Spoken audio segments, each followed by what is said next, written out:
selamat datang di podcast Rencana Pendidikan, tempat kamu bisa belajar super asik, super seru gitu ya. Di hari ini momen spesial karena episode perdana dan kita memperingati Hari Sumpah Pemuda yang setiap tahunnya dirayakan di tanggal 28 Oktober. Hari ini saya bakal ngajak kamu untuk ngobrol-ngobrol dengan dua orang narasumber yang super keren, yang pokoknya kamu kalau ketemu mereka bakal mencintai proses belajar, apalagi soal sejarah dan juga terkaitnya dengan Hari Sumpah Pemuda. Hari ini saya ada di Museum Sumpah Pemuda yang lokasinya adalah di kota Jakarta, tepatnya di Jakarta Pusat.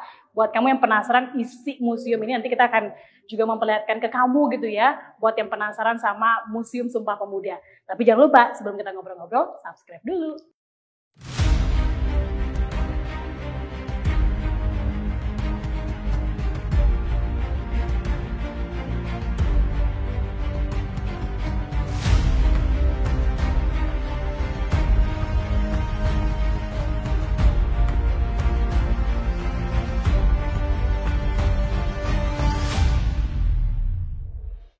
Nah, sobat belajar, kita jalan-jalan yuk masuk ke dalam Museum Sumpah Pemuda.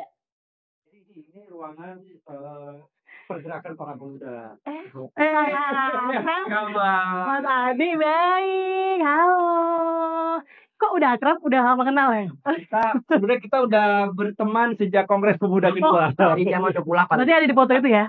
Iya. Dari mana tuh yang nggak ada? Mungkin reinkarnasi. Reinkarnasinya. Tapi tunggu dulu, sahabat belajar, ini yang tadi saya maksud di depan ya, bahwa ada dua orang narasumber istimewa yang inspiratif. Hari ini bakal ngobrol-ngobrol sama saya di podcast Rencana Pendidikan. Ada Adi Wijoyo dan juga Kang Asep kembali. Ini mah udah sering memalang buana nama sejarawan kita semua. Siap. Adi ini adalah siswa berprestasi yang pokoknya kalau diceritain nanti itu pasti sederet prestasinya udah membanggakan banget. Para tokoh-tokoh Indonesia pasti bangga banget lihat Adi sekarang ada di sini. Tapi Kang Asep sama Mas Adi tadi ngobrolin apa sih sebelum saya datang? Ya, jadi saya tadi ngobrol sama Adi kalau ini adalah ruangan pergerakan para pemuda. Kenapa? Karena para pemuda yang dulu hadir di Kongres Pemuda kedua itu berasal dari berbagai gerakan pemuda. Ada dari kepanduan atau kita sebut sekarang pramuka, ada juga dari kelompok-kelompok organisasi kedaerahan. Gitu. Jadi seperti Jong Java, Jong Batak, ya, pemuda kaum Betawi gitu dan Jong Islam Metanbon, banyak sekali pemuda yang hadir sekitar hampir 800 orang di Kongres Pemuda kedua di tahun 28. Di museum ini. Di sini. Di kos-kosan. Ini kos-kosan. Ya, ini ini kamar kos sebenarnya ini yang kita ada sekarang itu. Oh, ini dulu kamar kos. Tapi nanti ceritain ke saya lebih detail lagi ya. Siap. Karena saya mau nanya Adi dulu. Adi setelah dengar bahwa ini tempat bersejarah, Adi kebayang nggak dulu ini kos-kosan dan kemudian ini adalah titik utama pertama gitu pemuda bersumpah untuk jaga Indonesia. Kebayang aja sih kayak perjuangan mereka itu sampai gunain kos-kosan buat ngeperjuangin suara para pemuda yang ada di tahun 1928 itu loh. Yang ngebikin tuh kayak mereka tuh kayak pengorbanan tuh banyak banget kayak perjuangan yang kita harus lanjutin. Jadi kamu lebih merasa bahwa ada perjuangan yang harus kamu lanjutin. Bener banget. Jadi cerita sama saya. Betul. Dan Kang Asep, ini tuh kalau lihat museum ini tuh ada berapa sih sebenarnya ruangannya, lokasinya yang perlu kita datangin? Sebenarnya kos-kosan ini kecil ya, mungkin dan mereka bisa sharing, jadi twin gitu ya, satu kamar biasa diisi 1 atau 2 orang, dan ini nggak lebih dari 6 kamaran ya, 6 kamar, jadi sangat kecil. Tetapi yang menarik dari kos-kosan ini, pemiliknya adalah orang Tionghoa, si Kong Leong namanya, dan kos-kosan ini termasuk kos-kosan elit. Ya. Oh, elit pada masanya. Ya, termasuk melahirkan para tokoh elit Republik di awal kemerdekaan pada akhirnya nanti.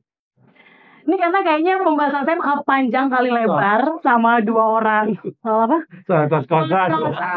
Gitu ya.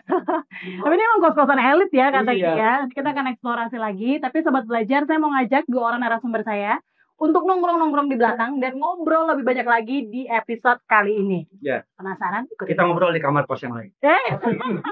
Yuk. Halo sobat belajar, kita masih ada di podcast Rencana Pendidikan. Saya lagi ngajak 2 orang narasumber saya sekarang buat nongkrong-nongkrong santai. Yang dulu katanya adalah kos-kosan gitu ya, tapi sekarang menjadi Museum Sumpah Pemuda yang sangat bersejarah. Saya mau nge-spill dikit sama sobat belajar sebenarnya Kang Asep. Koreksi saya kalau saya salah ya. Ini ruangan bersejarah banget sobat belajar karena selama 6 jam ini berlangsung Kongres Pemuda kedua. kedua. Di tanggal 27 sampai 28 Oktober tahun 1928. Ya. Dari jam setengah 6 sore sampai jam setengah 12 malam Di gedung ini. Ya, 6 jam di gedung ini. 6 jam di gedung ini mereka berdiskusi gitu ya, membahas apa sih kontribusi gitu yang bisa diberikan oleh pemuda Indonesia untuk Indonesia. Bener ya? Yes. Kenapa di kos-kosan? Saya penasaran kenapa di kos-kosan, karena saya masih nggak apa ya, masih belum bisa mendapatkan esensi kenapa di kos-kosan, kenapa nggak di lapangan gitu berkumpul. Kenapa yang di kos-kosan ini? Ya, Kongres Pemuda kedua ini kan tidak lahir begitu saja, ada proses-proses di masa lalu yang mengawali. Nah, yang menarik sebelum saya lanjut kenapa di kos-kosan, kenapa harus di sini tidak di tempat lain gitu ya. Saya kan sedikit cerita tentang kenapa lahir Kongres Pemuda gitu. Jadi perjuangan di masa lalu sebelum abad ke-20 itu didominasi oleh kaum tua. Jadi kaum tua dengan perjuangan fisik ya, bersifat kedaerahan, lebih banyak perang. Dan rata-rata kita kalah. Ya, nah, maka disebut generasi sebelum abad 20 itu generasi otot. Generasi otot. Generasi setelah di awal abad ke-20 itu saya namakan sebagai generasi otak. Karena mereka berjuang dengan pemikiran melalui pergerakan gitu. Nah, kenapa kemudian lahir para pemuda yang bergerak gitu? Karena itu tidak terlepas juga dari politik etis. Ya, politik etis itu ada 3, ada pendidikan, ada irigasi, ya, ada emigrasi atau perpindahan penduduk. Nah, yang pendidikan inilah yang memungkinkan kaum bumi putra, ya, rakyat di seluruh Nusantara yang saat itu dijajah oleh Belanda, mendapatkan pendidikan. Tapi lagi-lagi edukasi ini hanya untuk kalangan tertentu, hanya untuk kalangan pejabat seperti bupati, Demang itu kalau sekarang Kapolres, ya, kepala polisi, kemudian centeng-centengnya, anak-anaknya, ya, kemudian wedana atau camat, gitu. Itu mereka orang-orang kaya. Nah, salah satu contohnya adalah sekolah kedokteran Jawa atau yang kita sebut STOVIA, School Tot Opleiding van Inlande Artsen. Nah, itu sekolah kedokteran khusus Bumi Putra ya, terutama orang-orang Jawa. Ada namanya STOVIA. Nah, STOVIA ini yang kuliah di kedokteran itu adalah orang-orang kaya. Karena sampai hari ini sekolah kedokteran itu pasti mahal. Nah, dari sekolah kedokteran itu melahirkan gerakan Budi Utomo. Budi Utomo inilah yang kita sebut sebagai gerakan kebangkitan nasional zaman sekarang gitu ya. Jadi di masa lalu kenapa Budi Utomo gitu? Padahal ada sekolah pertama gerakan pertama yang dilahirkan di tanah Jawa di Nusantara di masa lalu itu ada namanya THK, Tionghoa Hue Kuan. Ini Tionghoa Hue Kuan ini adalah organisasi kepemudaan orang-orang Tionghoa ya, dan melahirkan THT, Tionghoa Hak Tong, sekolah Cina pertama di tahun 1901. Kemudian ada gerakan Budi Utomo di 1908. Tapi sebelum itu ada gerakan Jamiatul Khair, gerakannya orang-orang Islam di tahun 1905. Nah, 1908 inilah yang melahirkan anak-anak muda yang tercerahkan. Jadi karena politik etis, maka gambaran tentang wilayah Nusantara yang terjajah itu bisa dilihat oleh anak muda. Jadi kasar gini, anak-anak muda tuh di zaman dulu, guys, ternyata kita dijajah selama ini. Berarti kesadarannya pada saat itu. Nah, jadi mereka yang tercerahkan ini nggak bisa kita harus merdeka. Nah, bangkit dari merdeka itu nggak bisa kalau nggak terdidik. Sementara yang terdidik itu hanya kita, orang-orang kaya, anak-anak sedikit. Nah, makanya mereka bikin Budi Utomo. Budi Utomo ini apa? Budi Utomo ini adalah crowdfunding. Ya, satu organisasi yang mengumpulkan dana beasiswa. Kalau sekarang mungkin kayak kitabisa.com. Ya, jadi yang mereka palak siapa, yang mereka mintain donasinya orang tua mereka yang kaya-kaya itu.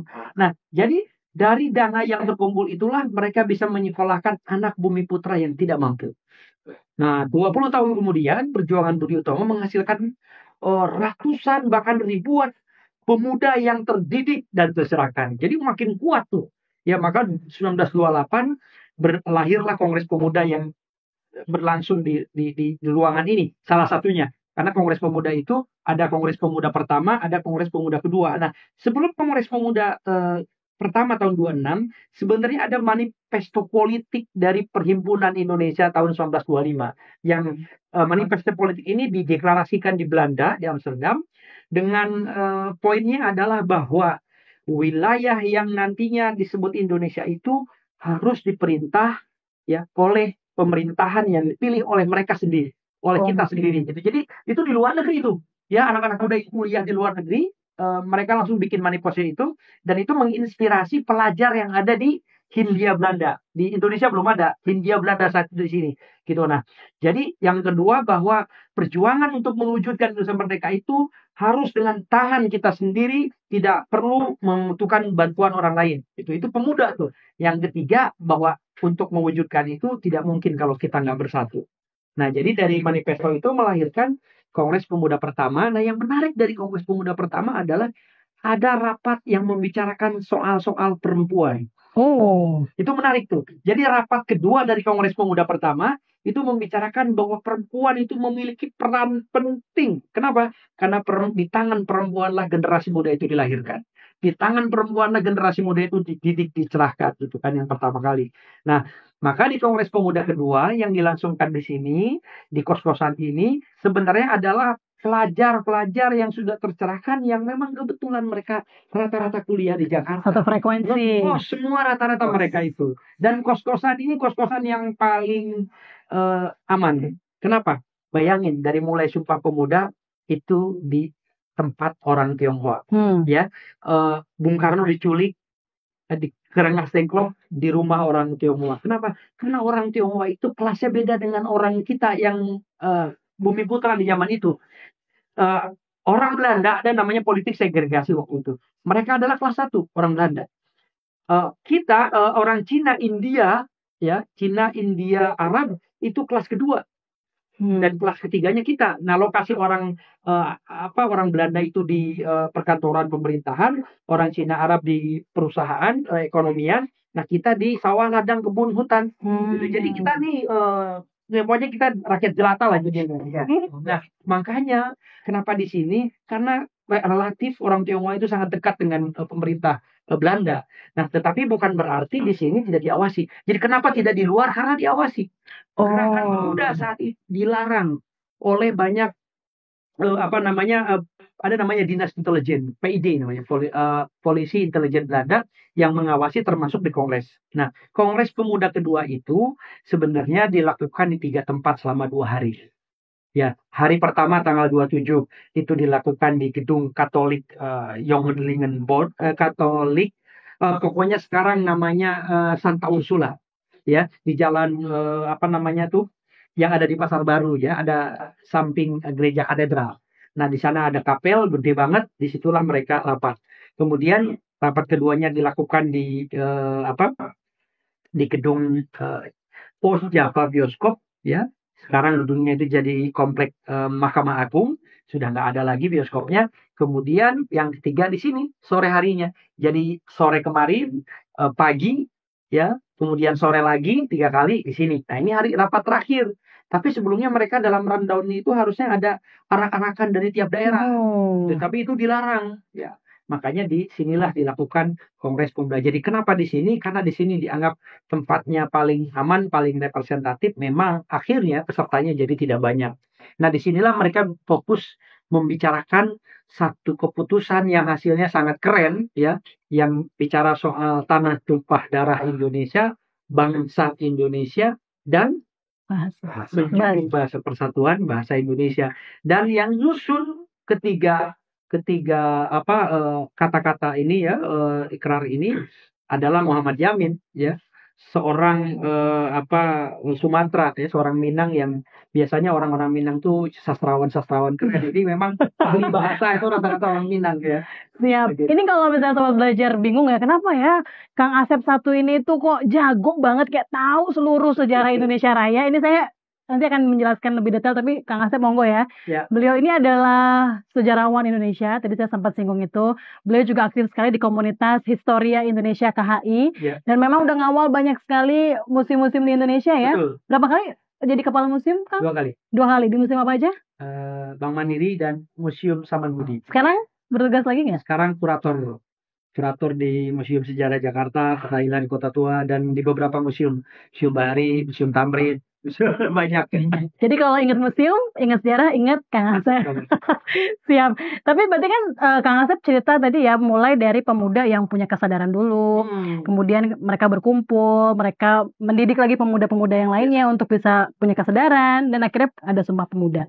Saya mau geser ke pemuda yang sebelah Kang Asep. Karena nampaknya dia, ini generasi muda, soal belajar yang kalau kita tahu profil detailnya, ini saya spill dikit ya. Ini kalau generasi dia bilangnya adalah dia adalah orang yang sigma banget, orang yang keren banget lah pokoknya. Masih muda, prestasinya banyak, kemudian masih aktif di mana-mana, tapi tetap studinya juga lancar, jalan. Sekarang udah kelas 3 ya? Ya, kelas 3 SMP. 3 SMP di SMPN 240 Jakarta. Dan sering sekali jadi perwakilan untuk sekolahnya di kegiatan-kegiatan dari internasional datang ke Indonesia ya? Ya, terus ada Google juga, jadi banyak juga. Kamu boleh cerita nggak tentang apa aja kegiatan pernah kamu wakili? Aku sih mulai dari yang ini aja, yang dari masih baru ya. Pas kemarin tuh, pas kegiatan GELP atau Global Education Leader Partnership, itu aku kebetulan disuruh jadi panelis buat ngejelasin tentang implementasi pembelajaran di sekolah ke orang-orang delegasi dari luar negeri, kayak dari Australia, New Zealand, dan juga Sri Lanka. Itu jujur aja aku disuruh ngejelasin pakai bahasa Inggris, dan juga aku juga persiapannya cuma nggak sampai berapa jam doang karena itu juga ada dadakan. Dan juga aku pernah jadi panelis Google pas aku tahun 2003 pas Google Leadership. Jadi aku jadi panelis buat ngejelasin pembelajaran juga di sekolah di depan banyak tokoh-tokoh penting kayak gubernur, wali kota, dan juga dirjen dari pemerintahan. Kamu pusing nggak jadi anak keren? Enggak sih, malah jadi motivasi aku sih buat aku berkembang, karena dengan tahu aku bisa meningkatkan ini motivasi aku, ningkatin aspirasi aku, justru ini malah makin ngedorong aku biar makin aktif di sekolah maupun di luar. Siap. Adik, kamu kan tadi udah denger ya cerita Kang Asep ya soal gimana pemuda bersatu padu menjadi satu di Kongres menghasilkan Sumpah Pemuda. Kamu sendiri ada nggak rasa apa sih yang muncul pas kamu denger cerita dari Kang Asep tadi? Jujur sih yang aku dengar dari Kak Asli itu bener ya. Kayak pengorbanan mereka tuh kayak besar banget. Mereka itu rela pakai kos-kosan mereka buat jadiin kongres. Karena juga terdorong sama pemikiran mereka yang sadar bahwa mereka dijajah, yang tadi Kak Asli bilang ya dijajah.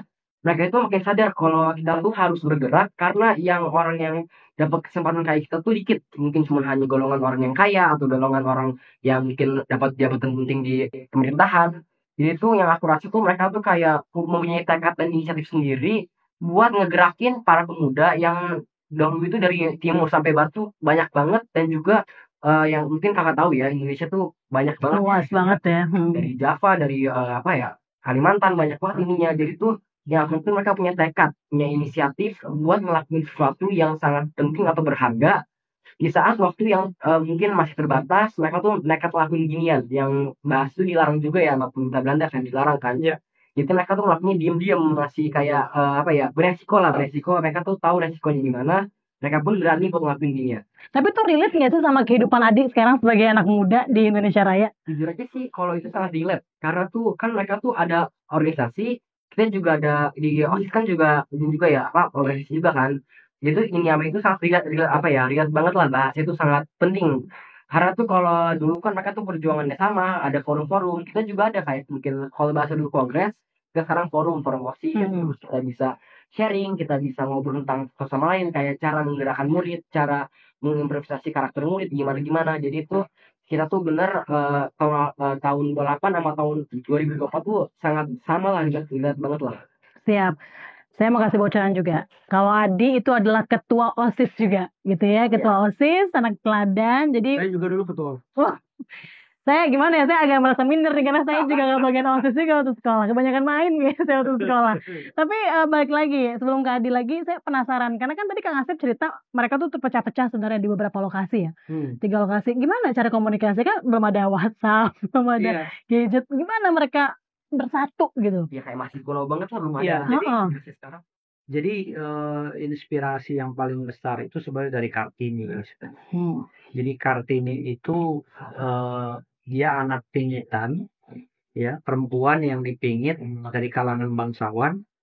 Tapi berkat Kartini lah tanah Jawa gitu ya. Dia kan seorang putri dari tanah Jawa, seorang bangsawan tanah Jawa.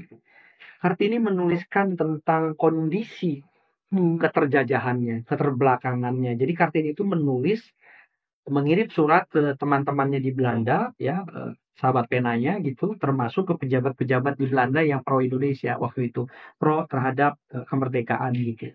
Jadi Kartini itu menceritakan tentang kondisi ketertindasan, penjajahan dan lain sebagainya, dan itu yang menggelegar di Eropa, dan itu menginspirasi banyak negara-negara yang terjajah di Asia terutama.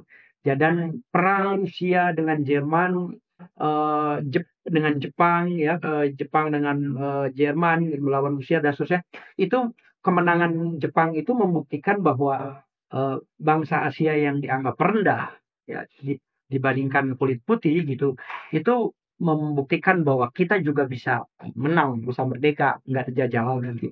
Nah, jadi inspirasi dari pemuda ini banyak sekali.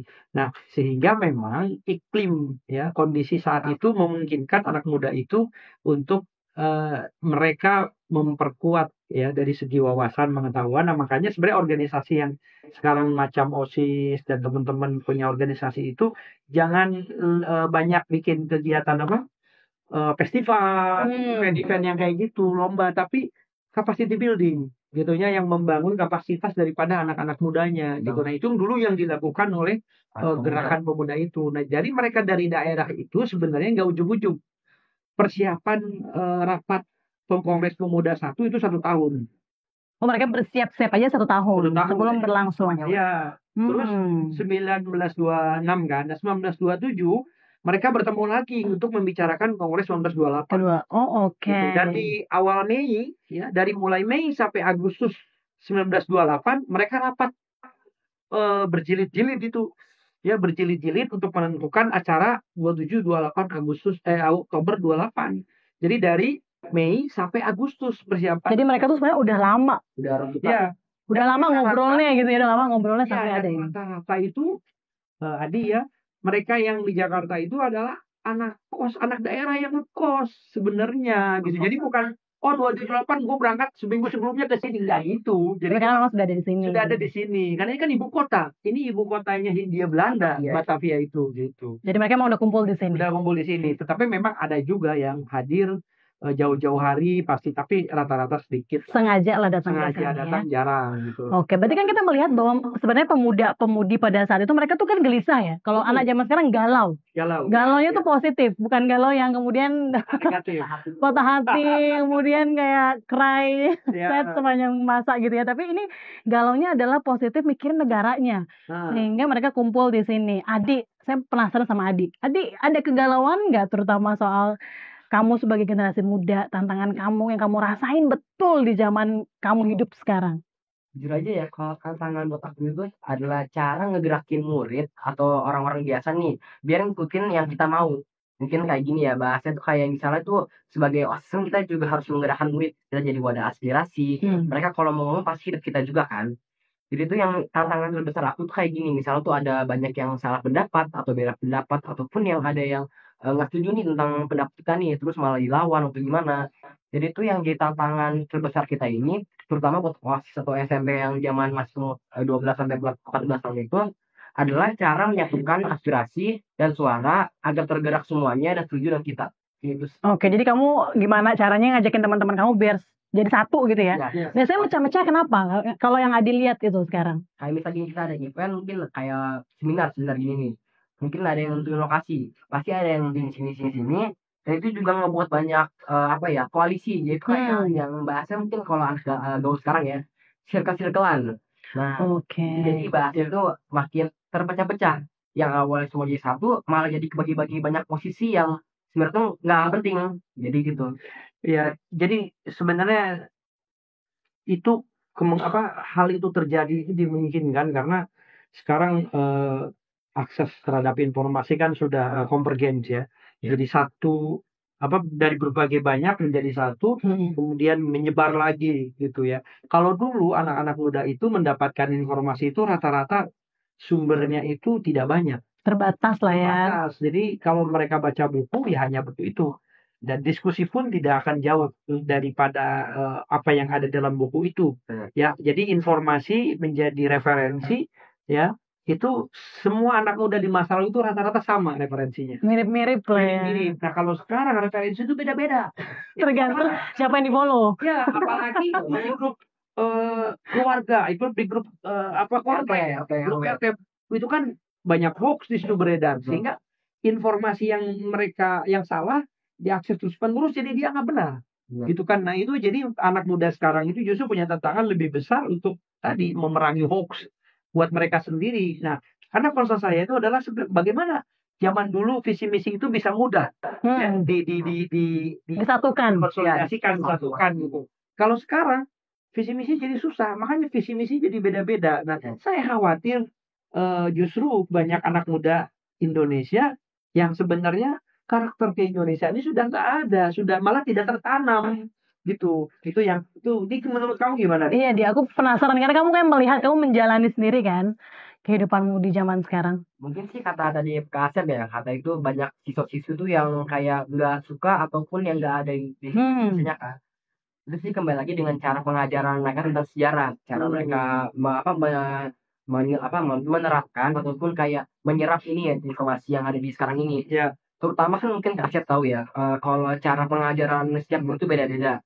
Pasti ada yang guru yang ngajak have fun atau guru yang mungkin bosan banget. Nah, itu juga tergantung pada siswa-siswinya juga.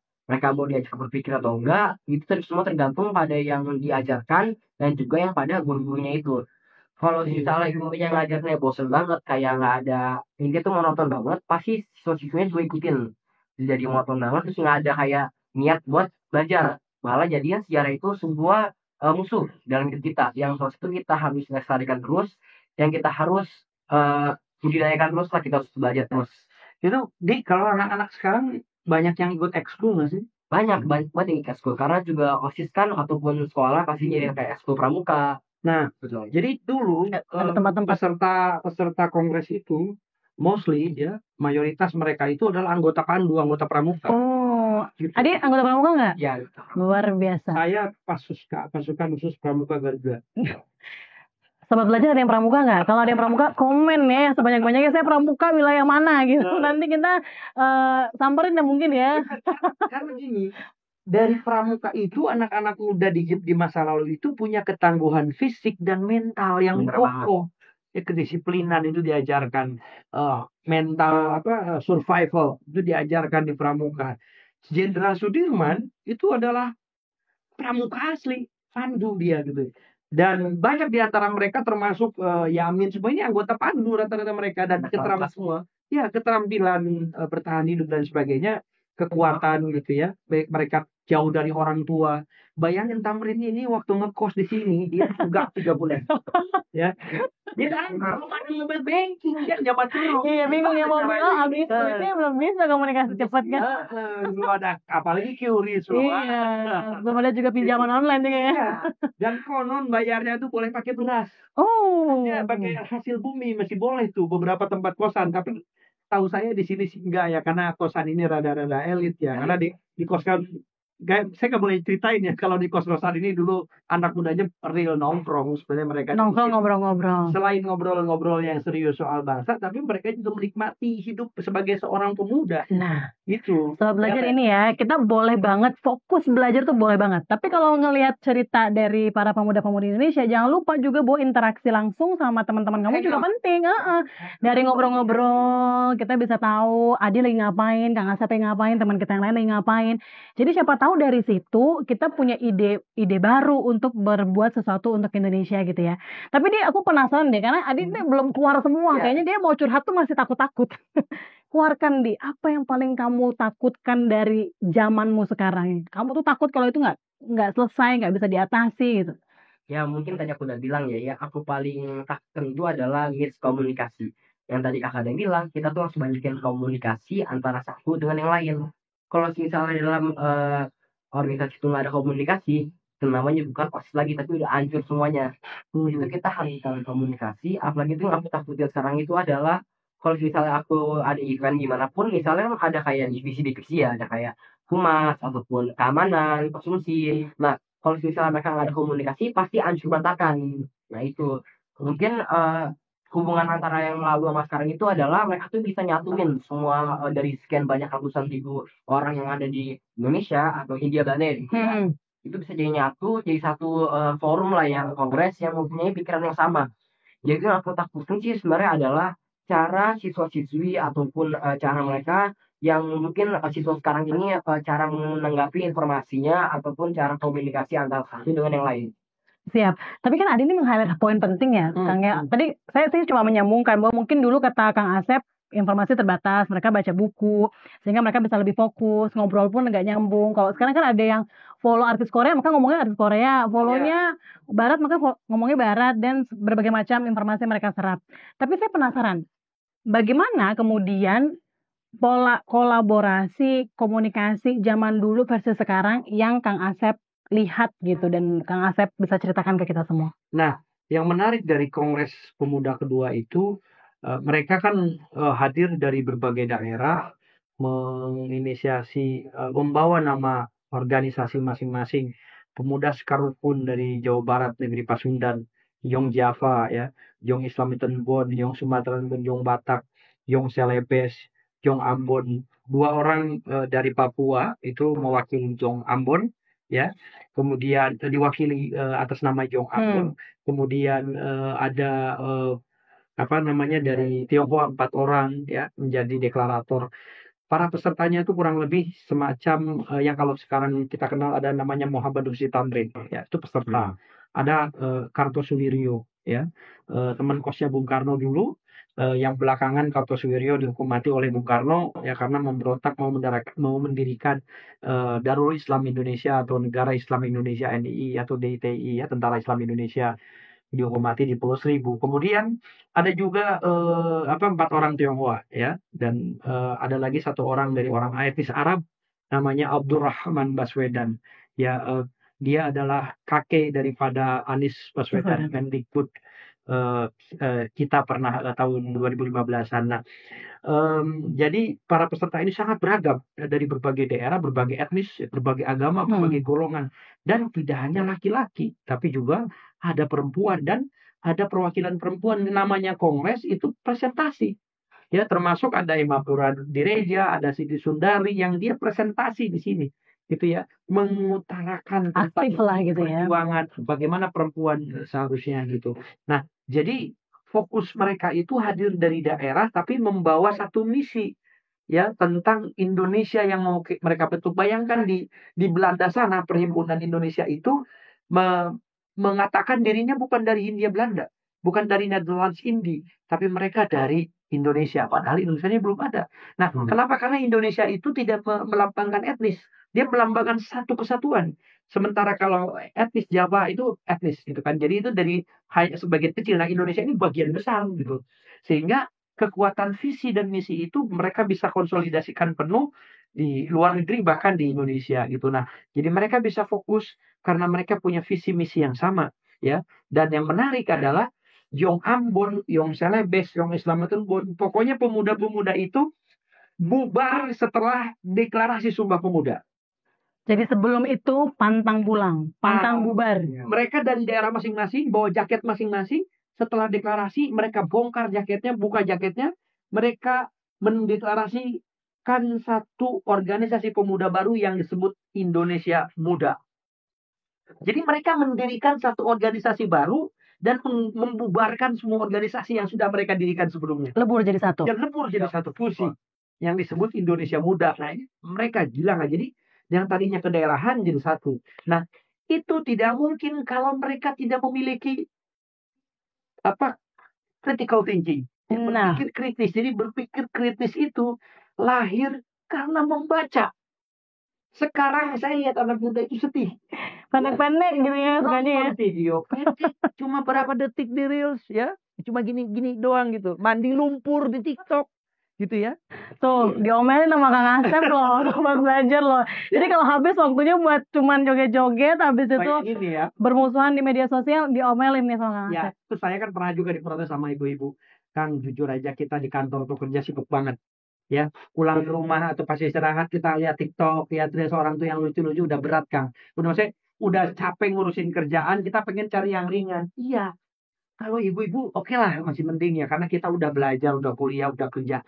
Ini anak-anak jadinya. Lah anak sekarang aja umur 2 tahun mainnya short YouTube, short kan yang pendek-pendek.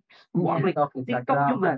Bayangin kalau kita konsumsi yang pendek-pendek, otak kita jadi pendek. Itulah kenapa podcast Rencana Pendidikan nggak pendek-pendek, tapi kita juga daging lah Dan isinya harus ya. nonton sampai Iya, sampai akhir harus selesai gitu. supaya kita punya critical thinking. Betul. Jadi anak muda yang keren karena luas wawasannya dan kita cara berpikirnya juga luas gitu. Siap. Dan anak muda zaman dulu begitu, yang mereka baca buku. Saya waktu kuliah segini buku, 10 buku per hari saya baca waktu kuliah S1. Gitu. Nah, bayangin anak muda sekarang. Satu buku aja mungkin sebulan setahun nggak habis dia baca kan. Bener lagi. Baru disuruh dapat Dan tugasnya bukan udah baca langsung novel. Bukan baca novel. Tapi bukunya non yang fiksi ya. berisi pengetahuan. Siap. Jadi sebenarnya kalau zaman dulu kalau bisa saya bayangkan ya, karena mereka itu fokus dan mengasah terus kemampuan untuk fokus pada sesuatu hal dalam jangka waktu yang panjang, sehingga berpikir kritisnya juga jalan gitu Kang Asep ya. Kalau sekarang tuh karena kebanyakan distraksi informasi, terus kayak videonya pendek-pendek, mereka jadi terbuai, mungkin gitu ya permasalahan kita ya. Main kita juga berubah. Main mereka yang awal jadi Orang tua kita membaca artikel panjang-panjang. Hmm. Saya membaca artikel panjang, membaca buku ratusan halaman. Itu melahirkan cara berbicara, cara berpikir, dan cara bertindak yang sesuai daripada bacaan. Jadi kalau yang sepele-sepele, isi kotak kita diisi yang sepele ya, cara berpikir, cara bertindak semuanya sepele, nggak ada nilainya jadinya kan, receh. Saya sepakat banget sih soal itu. Tapi teman-teman membaca itu beda sekali dengan menghafal. Jadi ini kalau mungkin nanti Adi bisa nambahin ya. Kadang-kadang orang pikir kan, wah saya tuh nggak sanggup baca buku karena kayaknya harus menghafal gitu ya. Sebenarnya kan menikmati proses membaca itu. Pelan-pelan kita tahu bagaimana orang lain melihat dunia gitu kan. Melihat orang beda-beda. Iya, sejarah disajikan, informasi disajikan. Jadi kita menikmati sebenarnya melihat dan karena kita mengetahui ya manusia itu kan terbatas ya Kang Asep ya. Dan membaca membukakan kita pada dimensi-dimensi lain di kehidupan, di dunia ini gitu. Kalau Adi sendiri sekarang lagi suka baca buku apa Adi? Jujur aja sih aku kalau suka baca buku itu mungkin saya cari juga ya. Namanya itu punya Why. Why? Itu tuh bukunya tuh isinya tuh ada banyak series yang mungkin dari kimia, chemistry, historia, sejarah, pun banyak yang juga. Intinya tuh kalau dari anak muda sekarang ya mungkin termasuk aku juga lebih suka ngebaca yang ada visualnya dibanding yang kebanyakan teks. Kalau aku itu suka buku Why karena tuh isinya tuh pertama ada banyak visual, banyak gambar-gambar sejarah, terus juga dia tuh ada banyak karakter unik. Dia tuh kayak komik, cuman ngebahas sejarah.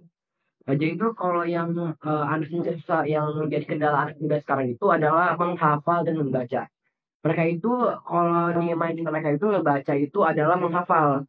Sebenarnya membaca itu adalah ngemahamin dan menghafal itu adalah menghafal isi teksnya. Itu beda. Kita harus memahami dan menghafal. Jadi itu. Jadi kamu memang lagi suka baca buku-buku yang lebih banyak visualnya gitu ya, untuk bisa memahami sebenarnya apa yang ada ditulis di buku itu ya. Tapi Kang Asep saya tuh penasaran, zaman dulu buku itu ada gambarnya nggak ya? Terus kalaupun enggak, karena kan bayangan saya kalau saya lihat buku-buku tua gitu kan tulisnya kecil-kecil gitu ya. Terus gimana orang-orang pada zaman dulu itu memotivasi anak-anak mudanya untuk membaca? Ya, jadi program daripada pemerintah kolonial penjajah itu kan adalah dengan pendidikan. Ya, pendidikan itu judulnya itu cuma baca, tulis, hitung. Calistung. Calistung itu sederhana, ya, yang pada akhirnya akan melahirkan kaum yang hanya terdidik saja, tapi tidak tercerahkan. Gitu ya. Jadi program pemerintah politik nasional, program pemerintah Belanda sebagai politik balas budi yang akan melahirkan anak bumi putra yang terdidik dan terdidik, tetapi si malakamannya adalah kemudian tercerahkan karena ternyata dari pendidikan Barat itu banyak anak muda yang mempelajari paham-paham dan teori-teori Barat. Jadi kesadaran ada namanya unity, liberty, dan equality itu mereka baca dari pendidikan Barat. Loh, kita dijajah selama ini. Kok kata gini gitu ya. Jadi awalnya Belanda itu hanya pengen bahwa ya sudah biar semua punya kesempatan kerja. Jadi sebenarnya Belanda itu bikin pendidikan itu supaya anak-anak mudanya itu nanti bisa kerja jadi klerk, jadi pekerja rendahan gitu. Tapi malah Jadi berefek balik. malah jadi si Malakama jadi berefek balik terhadap Belanda, malah menyerang Belanda karena terdidik dan tercelaka menyerang Belanda. Tadinya cuma buat ngebantu Belanda kerja. Ya, makanya di awal abad 20 sebenarnya adalah titik balik mulainya nanti hilangnya dukungan terhadap pemerintah Belanda, malah pemberontak pemuda ini nantinya. Jadi menurut Belanda, pemuda-pemuda di masa lalu adalah pemberontak bagi pemerintah gitu, ya kan? Tapi kalau nggak mau berontak, nggak ada perubahan. Gitu kan ya. Jadi mereka membaca itu melihat gambar. Ya memang zaman dulu bukunya gambarnya tidak seperti zaman sekarang, tapi bukan berarti tidak. Buku-buku lama itu nggak seukuran gini rata-rata. Seberapa gede? Gede apa kecil lah? Buku lama itu rata-rata folio. Oh, besar Folio ya. besar. Jadi memang karena gambar itu ditempel, kemudian dicetak. Bahkan saya punya buku lama itu yang diketik, terus gambarnya ditempel. Dilem, Manual banget, masih manual. Saya punya buku lama yang seperti itu. Nah, jadi mereka betul-betul dari bacaan dan mereka haus dengan membaca. Jadi anak muda zaman itu haus membaca, makanya ketangguhan mereka ya, tiger, ulet, tekun itu tuh karena tuntutan ya, karena tuntutan di masa itu. Kalau sekarang mungkin karena kemudahan, misalnya gini, saya dulu sekolah jalan kaki waktu SD, bahkan sampai SMP saya SMA pakai sepeda alami gitu ya, jalan kaki juga pernah gitu. Tapi hari ini juga saya tidak mengizinkan anak saya Susah itu. Nggak boleh juga ya. Itu terbayang kan?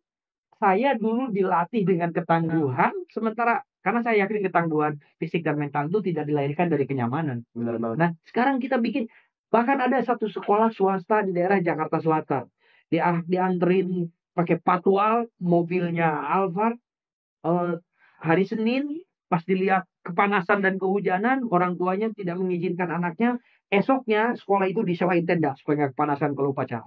Jadi orang tuanya menginginkan anaknya tidak kepanasan. Nah, padahal dengan panas-panasan itu justru melatih anak kita Untuk lebih tangguh, untuk lebih ulet. secara fisik ya. Tapi bukan juga ngebully ya. Jadi ini konsepnya bukan kita membenarkan ada pembulian, apalagi. Kemudian di sekolah Iya, bentak-bentak orang tuh juga nggak boleh banget sobat belajar. Tapi pesannya adalah dari Kang Asep, kalau mau jadi pemuda-pemudi yang komit gitu pada perubahan, maka startnya dari diri sendiri. Betul. Harus disiplin gitu ya, disiplin baca, disiplin belajar, tapi nggak juga meninggalkan pergaulan gitu. Ngobrol dan nggak cuman memilih-milih 1-2 orang teman saja dari kelompok yang sama, tapi diverse, banyak orang-orang sehingga kita lebih terbuka. Karena kalau Kang Asep bilang tadi mulainya dari kesadaran untuk buat perubahan gitu ya. Tadi Adi udah semangat banget. Iya bener tuh Kang Asep, bener Kang Asep. Kalau Adi sendiri ngerasain nggak sih sekarang seumuran Adi tuh banyak nggak sih yang ambis kayak Adi gitu, yang dia tuh berlomba-lomba gitu menjadi pembelajar sepanjang hayat kalau kita bilang pakai bahasa tua ya, atau pembelajar yang seneng banget deh belajar gitu.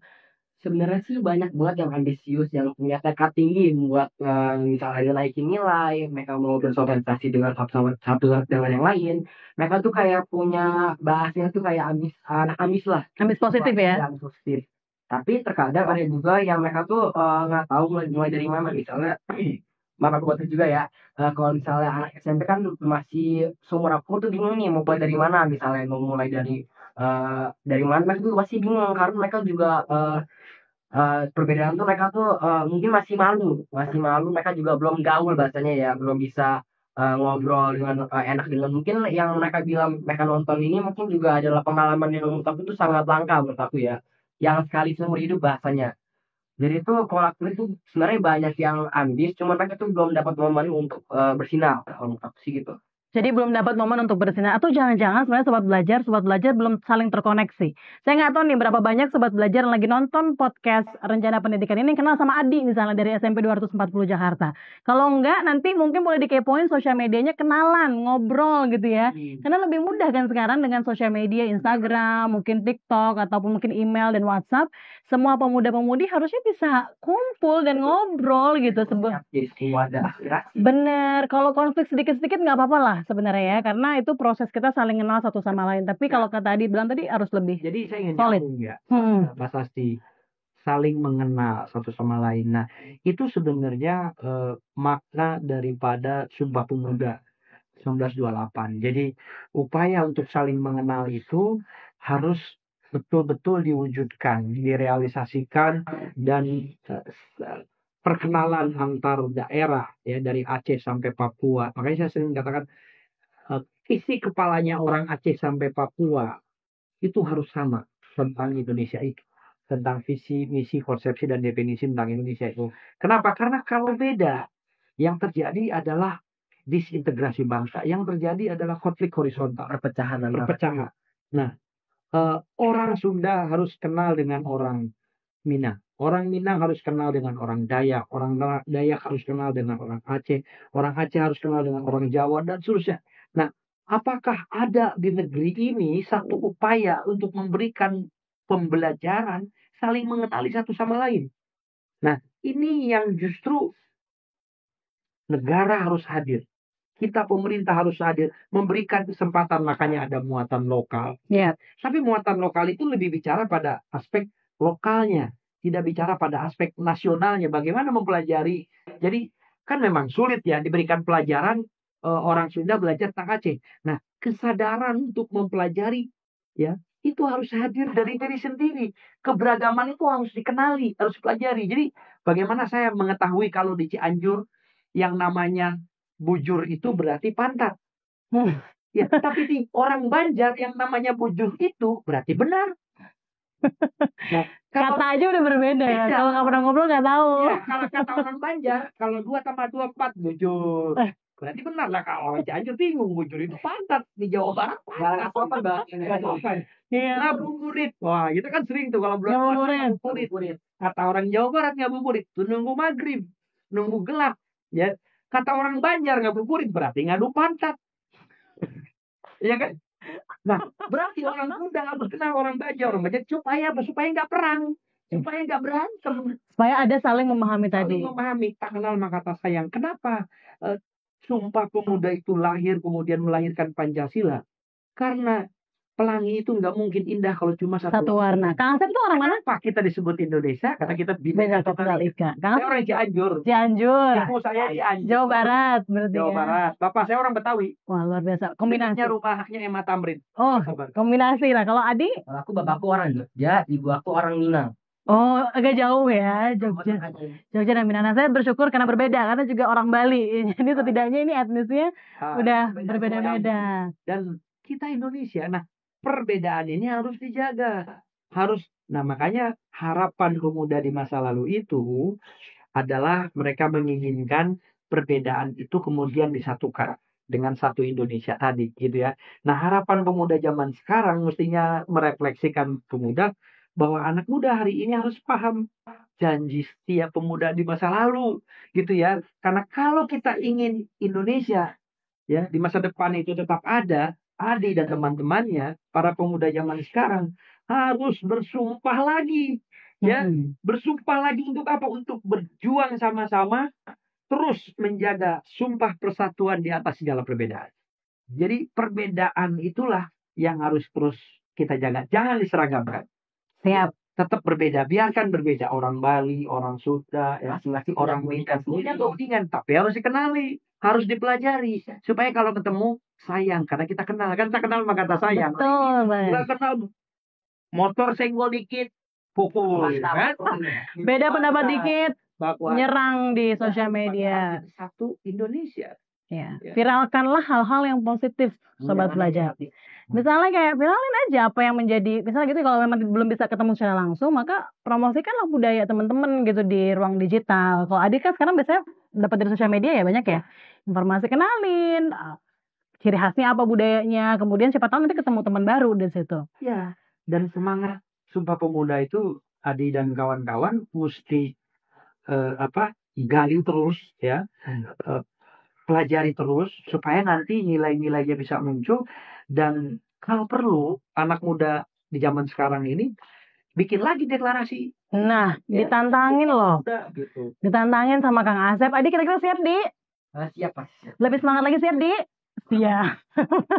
Jadi mungkin Adi boleh ngundang teman-temannya gitu ya untuk bikin aksi lah. Apa yang kira-kira mau Adi nih ya, kira-kira cepet aja apa yang Adi pengen lakuin sebagai anak muda, sebagai aksi nyata berdasarkan tadi ya cita-cita soal Sumpah Ya, Pemuda. apalagi 2028 100 tahun ya, loh. Iya. waktu muda 100 tahun. Umur berapa kamu Di waktu itu?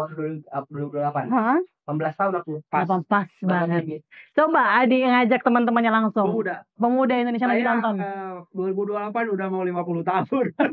Yang penting kan semangat kita kan. Semangat kita, semangat anak muda. Silakan Di.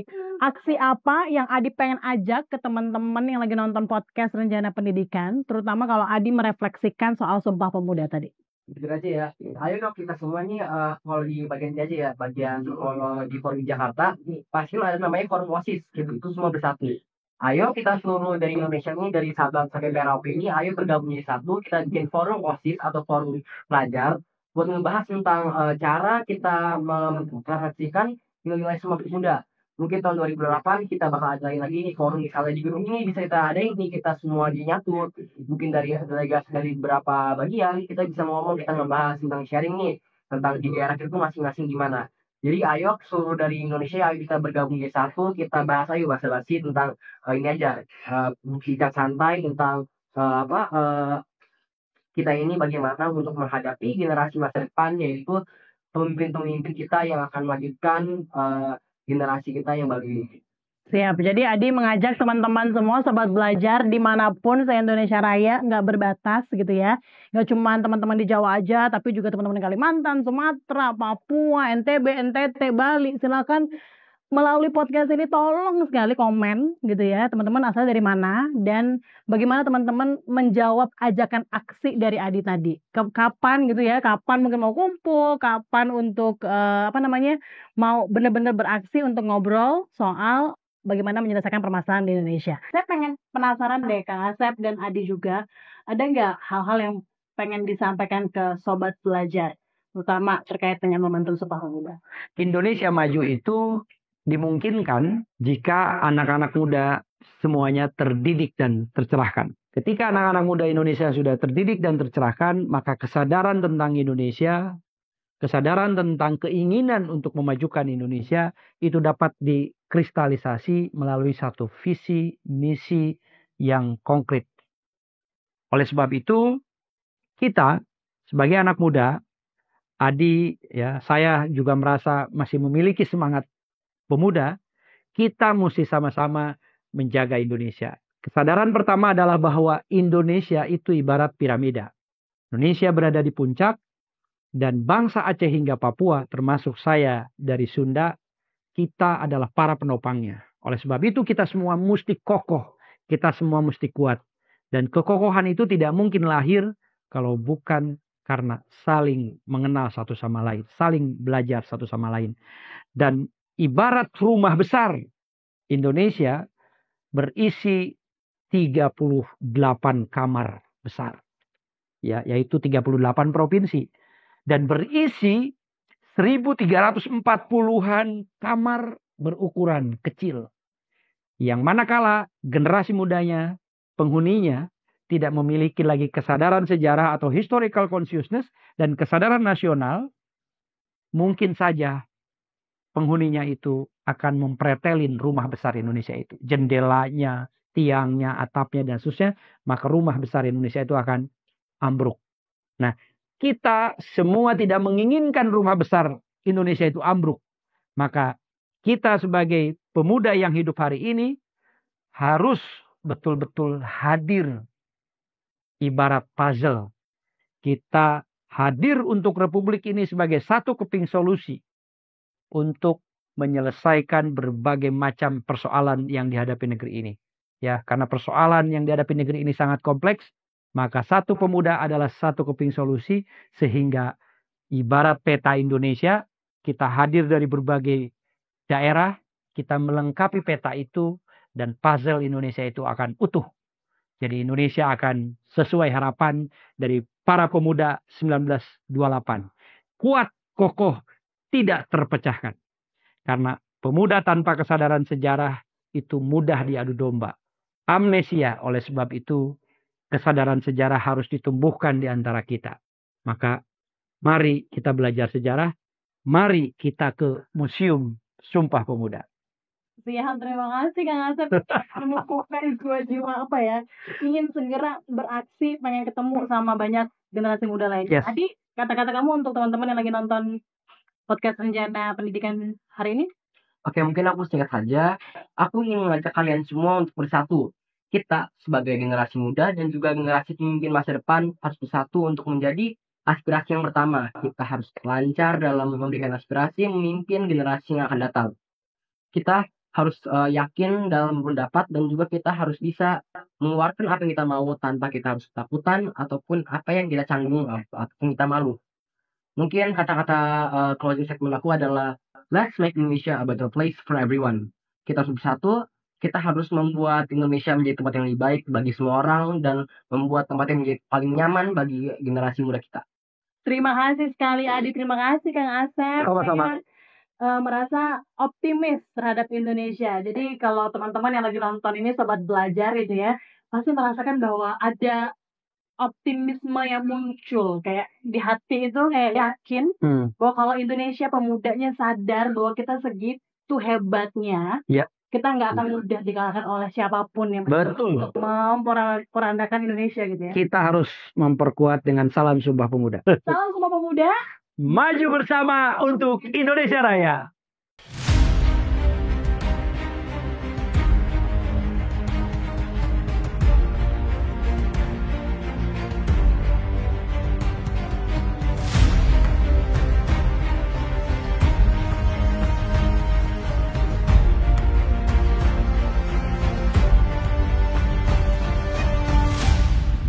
Hati saya penuh banget sobat belajar. Saya banyak banget belajar dari Kang Asep, dari Mas Adi, soal gimana caranya jadi pemuda yang bermanfaat di era sekarang, terutama di momentum Sumpah Pemuda. Saya belajar 3 hal. Yang pertama, saya belajar bahwa pemuda itu harus tahu jati dirinya. Siapa kita sebagai pemuda Indonesia. Yang kedua, kita harus belajar supaya apa? Supaya muncul kesadaran. Setelah kita sadar, kemudian kita bergerak bersama-sama. Itu poin ketiga yang saya pelajari. Bahwa sadar aja nggak cukup, tapi harus ada aksi nyata yang kita upayakan bersama-sama gitu ya. Sebagai pemuda untuk membangun Indonesia yang jauh lebih baik. Teman-teman sobat belajar, ingat terus untuk ikuti podcast Rencana Pendidikan karena akan banyak sekali episode-episode seru lainnya yang teman-teman bisa ikutin, dan jangan lupa untuk subscribe, share, komen juga ya sebanyak-banyaknya soal apa yang teman-teman pelajari dari episode kali ini. Saya Sasti, sampai jumpa lagi di episode berikutnya di podcast Rencana Pendidikan.